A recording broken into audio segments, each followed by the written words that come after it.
Welcome. Today we'll be unboxing the Everlast Pro Style 180-inch hand wraps, along with a quick tutorial of the one of many ways that you can safely wrap your hands at home. Helping me out today is my friend Ollie.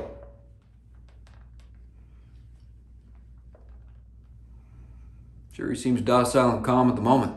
Truth be told, when Ollie was a pup, he gripped my first pair of hand wraps like an enraged Tasmanian devil hopped up on a rabies fever. Made quick work of my wraps like a confetti falling from a pinata blasted by a cannonball. I'm Ethan McDowell.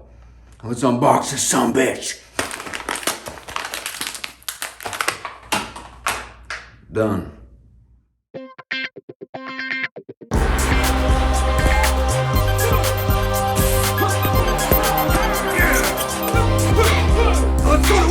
I went for the Everlast Pro Style hand wraps because it's engineered for boxing, fitness, MMA training like shadowboxing, heavy bag, and mitt work, but I mostly just wear them around town to look tough. But this number right here is what you really got to focus on. Before I get into showing you one of the many safe ways to wrap your hands, I want you to know there's 3 different sizes of these. There's a 108-inch, which I'd highly recommend if you're going to buy that. Go ahead and just wrap it around your forehead like a warrior band to keep sweat from your brow because there's not much else used for it. 120-inch, which is a nice little middle ground there if you got smaller hands or smaller bone structure in your hands. But I'd say go straight for the 180-inch. If you got a little leftover hand wrap, you know, just re-wrap that around your wrist for a little extra support. Oh.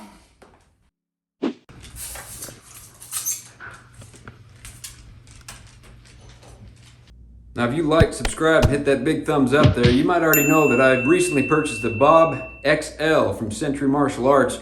And as you can see, I went right for it. Trying to show off for my wife, see how hard I could punch Bob XL in the face, and I paid the price for it big time. Not only did I realize I have horrible form, but I also didn't wrap my hands. So here we are, and let's get into it.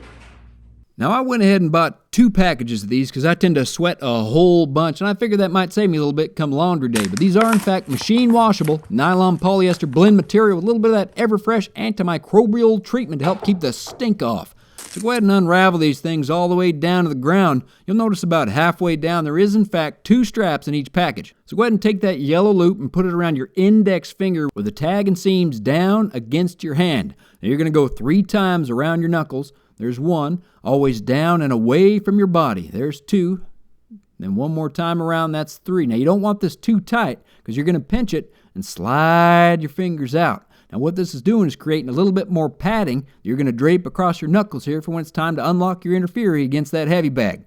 So go ahead and set that down in place and then pinch it with your thumb to hold it in position. Now you're going to take that strap, you're going to go 3 times around the padding. So start at the top of it across your knuckles, so that's going to keep it from sliding down onto your fingers. So make sure you don't have any creases or bunches up because that might get a little uncomfortable come round 3 if it's all bunched up in your gloves. So that's once across the top, twice, that's there across the middle, and 1 more time down to secure that in place, and go ahead and pick off any dog hair if you got it. Since the extra padding is nicely secured across your knuckles, it's time to go up and over diagonally to start showing that wrist some love. So we're going to go down and around and wrap that wrist 3 times. Once, down and around, away from your body. There's twice. 1 more time for extra support. There's 3. Now that's going to start a nice little foundation there. Again, you don't want to pull it too tight around the knuckles because that's going to cut the circulation off in your fingers. But now, take that one up. We're going to go up and over the thumb. This gives the thumb a little extra support. Once again, don't go too tight because that's going to cut circulation off. But to lock that off, you're going to go up and over across your hand to cinch that off, to lock that off for the thumb. Again, not too tight, but that'll be just enough, and that's what it looks like. So now we're going to go up and over the hand in between the pinky and the ring, just like that there. Now, some people like to go back down and around and up and over, but I don't really like that because it bunches up the middle of the hand there. Instead, I like a little extra protection for my knuckles. So I'm going to go between the index and the thumb.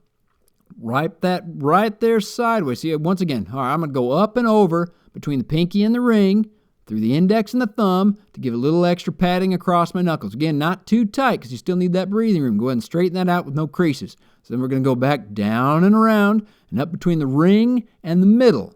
Again, pick off any excess dog hair or cat hair or any pets that you got. Even if you got a chinchilla, go ahead and pull that off there because sometimes that won't be too comfortable. So up between the ring and the middle, again through the index and thumb, across the knuckles to give a little extra padding. And again, not too tight because you still need a little bit of mobility in your hand there. So then one more time, we're going to go down, under the thumb and in between the middle and the index. Once again, between the index and the thumb, we're going to go up and around across the knuckles to give a little bit of extra support. Again, make sure there's no more creases in there at all, because that'll get a little uncomfortable come round 3 or 4 in the middle of a bunched up boxing glove. So now, from here on out, you just got a little bit of excess down. So go ahead and wrap it down, start going diagonal down around the wrist. Sometimes you can go up around the thumb right here as well if you want a little extra thumb support, but I tend to like to just go all the way across my wrist. Now, you don't want to go too high up on your forearm, because going up there, I mean, you got a nice dress shirt on. That's going to be troublesome once you're in the middle of a serious meeting that goes south. So I just go ahead and finish that wrap out right across my wrist. And that there should line up the Velcro, and you're all set and ready to rock and roll. So there you go. Nice little padding, a little bit of protection for your fingers. You got padding across the knuckles, a little bit extra down there, and a lot of wrist support for when that jab seems to be working just right. Again, there's a lot of ways you can wrap a wrist, but I tend to think this is the most comfortable. What do you think, Ollie? He's right. Let's move on to the other hand. Now, before I get down to business on wrapping this other hand, I'm going to go ahead and roll this sleeve up just in case I get attacked by ninjas in the middle of this video. You never know what's going to happen in this day and age. Again, the style of hand wrap that I'm demonstrating here is one that's just going to protect your knuckles just a bit more with padding. Now, some wraps have markings that say this side down, but this one has the seam and the tag. So go ahead and throw that yellow loop over your index finger with the tag side down against your hand.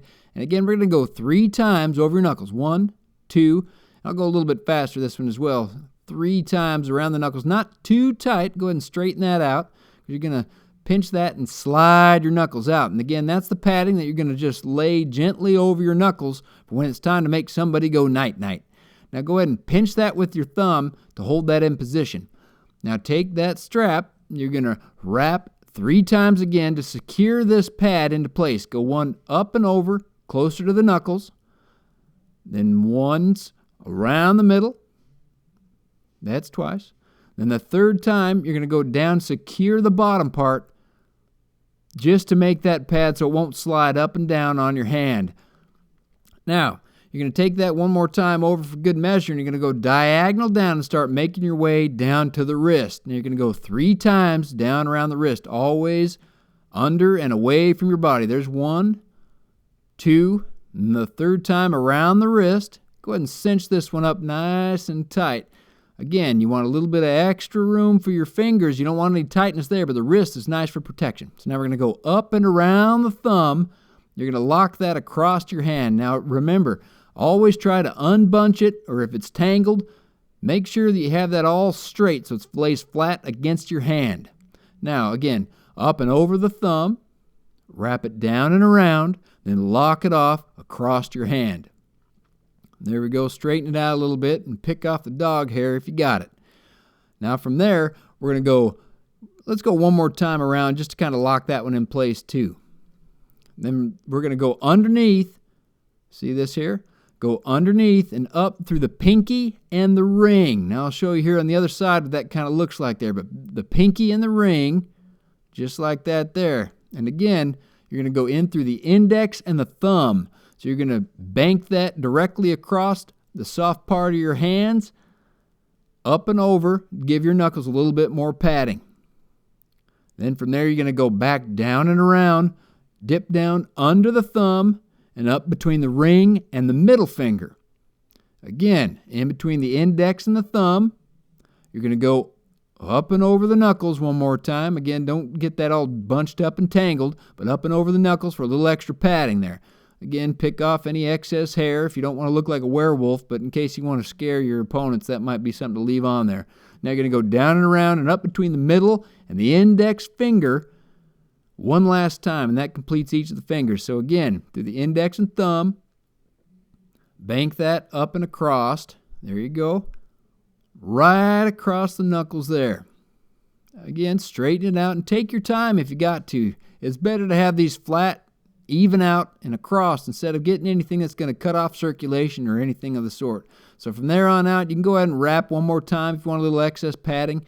Then start banking down diagonally towards the wrist with the excess of all of that wrap. Now again, you can go up and around the thumb if you'd like, but I tend to like to just finish it all off around the wrist to give that as much possible structure and foundation to protect your wrist from when you're doing your thunderous haymakers.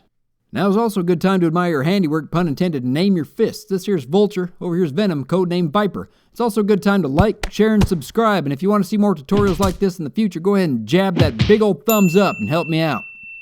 So there you have it. Freshly wrapped hands ready to kick ass and take some names. Now let's go to work!